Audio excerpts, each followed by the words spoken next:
నేను 10థ్ క్లాస్ తర్వాత నా ఫ్రెండ్ ద్వారా ప్రభునైతే తెలుసుకున్నాను. ప్రభుని తెలుసుకున్న తర్వాత నా స్టడీ అంతట్లో కూడా దేవుడు నాకు చాలా సహాయం చేశారు. ఉన్నతమైన చదువులు చదవడానికి దేవుడు నాకు కృప చూపించాడు. చదువంతా అయిపోయిన తర్వాత ఒక మంచి ఉద్యోగాన్ని ఇచ్చి ఆయన నన్ను స్థిరపరిచాడు. ఇప్పటి వరకు అంత బాగా జరిగింది. తర్వాత నా జీవితం ఏంటా అన్నది నాకు చాలా బిగ్ క్వశ్చన్ అండి. ఎందుకంటే ఇంట్లో ఏమో విగ్రహారాధన, నేనేమో ప్రభుని నమ్ముకున్నాను. విగ్రహారాధన కుటుంబం కాబట్టి నాకొచ్చే సంబంధాలు కూడా అలాంటివే. నేను ఇంట్లో తల్లిదండ్రులకు చెప్పలేను, వాళ్ళకి ఎదురు తిరిగి మాట్లాడలేను. నేను చేసేదల్లా ఒక్కటే, ప్రార్థన చేయడం తప్పించి నేనేం చెయ్యలేను. దేవుడి పాదాలు గట్టిగా పట్టుకొని ప్రతిరోజు నేను ప్రార్థన చేసేదాన్ని. నా జీవితం ఏంటయ్యా, నా జీవితంలో మీ చిత్తం ఏంటి, నా పట్ల మీకున్న ఉద్దేశాలేంటి అని ప్రతిరోజు కన్నీటితో ప్రార్థన చేసుకునేదాన్ని.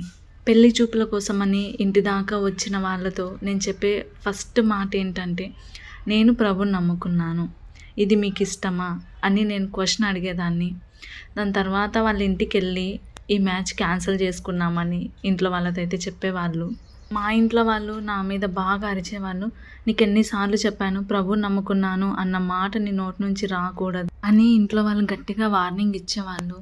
నేను తిరిగి మరియు దేవుని పాదాల యొద్దకెళ్ళి కన్నీరు గార్చి ప్రార్థన చేసుకునేదాన్ని. 2019లో నేను వివాహ విషయమై ప్రార్థన స్టార్ట్ చేశానండి. 2022లో ఒక మ్యాచ్ వచ్చిందండి. ఆ మ్యాచ్లో ఆ అబ్బాయిని నేను అడిగిన మొదటి ప్రశ్న, నేనైతే ప్రభుని నమ్ముకున్నాను, ఇది మీకు ఇష్టమా అని నేను అడిగానండి. తను నాతో చెప్పిన సమాధానం ఏంటంటే, నేను ఎదురు చూస్తున్నది ఏంటంటే దేవుణ్ణి నమ్ముకున్న అమ్మాయిని పెళ్లి చేసుకోవాలి అన్నదే నా ఉద్దేశం అనేసి తను నాతో చెప్పాడండి.